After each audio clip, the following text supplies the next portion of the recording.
Face కనపడుతుంది వాళ్ళు కాబట్టి వాళ్ళనే అంటారు కదా. ఒక పోలీస్ అనే ఒక వ్యక్తి చేసిన పనికి ఎంటైర్ డిపార్ట్మెంట్ ఆపాదించబడుతుంది. ఇది నేనైతే యాక్సెప్ట్ చేయను అంటున్నా. వ్యక్తిగతంగా తను చేసిన పని అంత రూడ్గా బిహేవ్ చేయడం ఖచ్చితంగా ఖండించవలసిన విషయం. ఎందుకంటే ఒక స్థాయి కలిగిన వ్యక్తి ఆవిడ ఎంత కాదన్నా మాజీ మంత్రి, సమాజంలో ఏడ పారిపోయే ఇది కాదు కదా. పోలీస్ వ్యవస్థలో ఉన్నప్పుడు నోటీస్ ఇవ్వు, రానప్పుడు నెక్స్ట్ చర్య తీసుకో. అక్కడ ఆడింటికి వెళ్ళి వాళ్ళ ఇంటికి వెళ్ళి నోటీస్ ఇచ్చేసి ఓకే. లేదా విడుదల రజని గారి ఆఫీస్లో ఉన్నప్పుడు నెక్స్ట్ డే ఏమన్నా నోటీస్ ఇచ్చాం రాలేదు తీసుకెళ్తున్నామమ్మా, అప్పుడు కూడా అడ్డుపడుతుంది ఆవిడ. డెఫినెట్లీ కాదు, వాళ్ళు ఉంటాయి కదా, ఉంటాయి కదా. ఇంత చేసి తీసి మరకాలం సాయంత్రం బెయిల్ ఇచ్చారు లేదా? ఇచ్చారు లేదా? ఇచ్చారు. మరి దేనికి ఆడావిడే అంటే కాదు, నేను బెయిల్ లేదు కోర్టులో ప్రొడ్యూస్ చేశారు, ఆడేదో భ్రూణహత్య ఏదో చేశాడు, పంచమహాపాతకాలు చుట్టుకుని పని చేశాడు, ఆయన తీసుకెళ్ళి కోర్టులో నిలబెట్టడం చంపేశారంటే అర్థం ఉంది. ఏంది ఇది క్లియర్ కనబట్లే కాదు సార్. నా పాయింట్ ఏంటంటే సార్, గతంలో కూడా జగన్మోహన్ రెడ్డికి సంబంధించి ఇలాంటి అభియోగాలు ఆయన కూడా ఎదుర్కొంటూ ఉన్నాడు. ఇప్పుడు విశాల్ గున్ని లాంటి వాళ్ళు, లేదంటే వీళ్ళందరూ ఇప్పుడు పిఎస్ఆర్ ఆంజనేయ లాంటి వీళ్ళందరినీ కూడా ఇప్పుడు వాళ్ళు ఏమైపోయారు, ఫ్రంట్ ఎండ్ నుండి ఇప్పుడు చూస్తుంటే కక్ష తీర్చుకుంటుంది ఎవరి మీద, వాళ్ళ మీదే కదా. విశాల్ గున్ని నేను అందరినీ ఏ కారణంతో సస్పెండ్ చేశారు మళ్ళీ అన్నమాట చెప్తాను. ఎవరో కాదంబరి రత్వని దేశం అంతా ఆవిడ మీద ఉన్న కేసులు చూడండి, వాళ్ళ నాన్న ఇచ్చిన కన్ఫెషన్ స్టేట్మెంట్ చూడండి.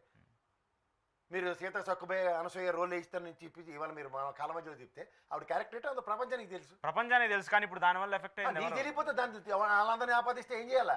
దానివల్ల ఎఫెక్ట్ అవుతుంది వాళ్ళే కదా. ఇప్పుడు ఎవరు ఎఫెక్ట్ అవుతున్నారు సార్? ఇప్పుడు నేను అని చెప్తున్నాను, when you have description use it in proper channel. When you have description you're using it అని అంటే బూమరంగ్ అవుతుంది. ఇవాళ కాదు రేపు ఎన్నాళ్ళు సార్ పిల్లినేళ్ళు ఆవిడ కూర్చోబెట్టి కొడితే తెరబడుతుంది అంటారు. మనుషులు ఒక స్థాయి కలిగిన ఐపీఎస్లు డీజీపీలు ఆ స్థాయిలో ఉన్న వాళ్ళని కెలుకుతుంటే ఇంకా నెలకొంటుంది వ్యవస్థ. అవునవును. ఇప్పుడు ఆంజనేయులు గారికి సంబంధించి అదే కదా. రేపు పొద్దున పెన్ డౌన్ స్టార్ట్ అయింది అనుకోండి, ఎవడు ఎక్కడ ఉంటాడు? బ్యూరోక్రాట్స్ అందరూ పెన్ డౌన్ స్టార్ట్ అయింది అనుకోండి సార్. అందుకోసమే ఆయన అంత కనీసం బెయిల్ కూడా వేయకుండా ఆయన డైరెక్ట్ అదే చెప్తున్నాను. ఆయన ఇప్పుడు ఎవడైనా బెయిల్ ఎందుకు వేసుకుంటాడు? ఎందుకు వచ్చింది తలకాయ నొప్పి? తలకాయ నొప్పి లేదని ఆ స్థాయి కలిగిన వ్యక్తికి గ్రహించాడంటేనే దాంట్లో ఏం ఇష్యూ లేదని తెలియట్లేదు. అవునా కదా? అలాగే ఎగ్జామ్ పేపర్కి సంబంధించి కూడా డైరెక్ట్గా ఆయన చాలా ఇండికేషన్ చెప్తున్నాడు, కానీ డైరెక్ట్ కోర్టులోనే ఆయనే వాదించుకుంటూ ఉన్నాడు. ఎందుకు వాదించాడు?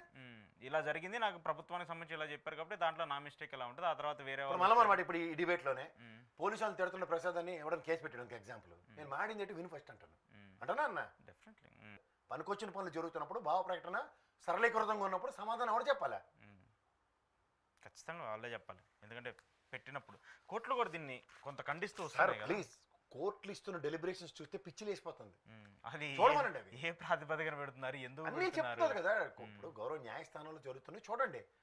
వ్యవస్థ ఏమి మనకి పోలీసు వాళ్ళతో సమన్వయపరుచుకునే న్యాయ వ్యవస్థ ఏమి కోఆర్డినేషన్స్లో లేవు. వాళ్ళు టేకిన్ ఇట్ యాస్ గ్రాంటెడ్ వాళ్ళు అన్నారు నెక్స్ట్ డే దులుపుకుని అదే పని జరుగుతున్నప్పుడు ఎవరిద్దరు ముగ్గురు చేస్తున్న కోతి పనులకి అంతా డిపార్ట్మెంట్లను ఆపాదించి మాట్లాడుతుంటే ఎక్కడో వాళ్ళు కూడా బ్రేక్ ఏమైనా ఉంటుంది. డెఫినెట్గా పోలీసులు దీన్ని ఇప్పుడు ప్రతిసారి వాళ్ళు అదే బేర్ చేసుకుంటూ వెళ్ళారు కదా. ఇప్పుడు ఒక్కొక్కరు కూడా ఉంటారు. రేపు పొద్దున ఎవడో బరస్ట్ డీజీపీ స్థాయిని పిలుస్తారు రేపు ఎప్పుడో కోర్టుకి, ఎగ్జాంపుల్ చెప్తున్నా. వచ్చినప్పుడు ఆయన బరస్ట్ అవడు నాకు పొలిటికల్ అప్లికేషన్స్ నన్ను చంపుకు తినేస్తుంటే నేనేం చేయగలను అనడం అనుకోండి, అప్పుడు ఎంత ఎంక్వైరీ పడుతుంది? కోర్టులు ఖచ్చితంగా అడుగుతుంది కదా. ఇప్పుడు మీరు ఒక అత్యున్నత హోదాలో ఉండి సింపుల్ చెప్తాను, ఏబీ వెంకటేశ్వరరావు సస్పెండ్ చేశారు, ఎంక్వైరీ కమిటీ నేస్ట్ చేశారు లేదా? తర్వాత కాకినాడ దగ్గరికి వెళ్ళినా అతనికి న్యాయం ఎందుకు జరగలే? తప్పు జరిగిందని చెప్పేసి it is got established in proper way. ఈ విషయాలు కొన్ని రాణా ఈ ఆంజనేయులు గారి ఎక్కడైనా మీకు ఎంక్వైరీ కమిటీతో అవుట్కమ్ ఉందా? లేదు. ఎత్తుకొచ్చేస్తారా తీసుకెళ్ళి, దొరికాడు కదా అని సస్పెండ్ చేసేస్తున్నారు. ఏ ప్రాతిపదిక మీద?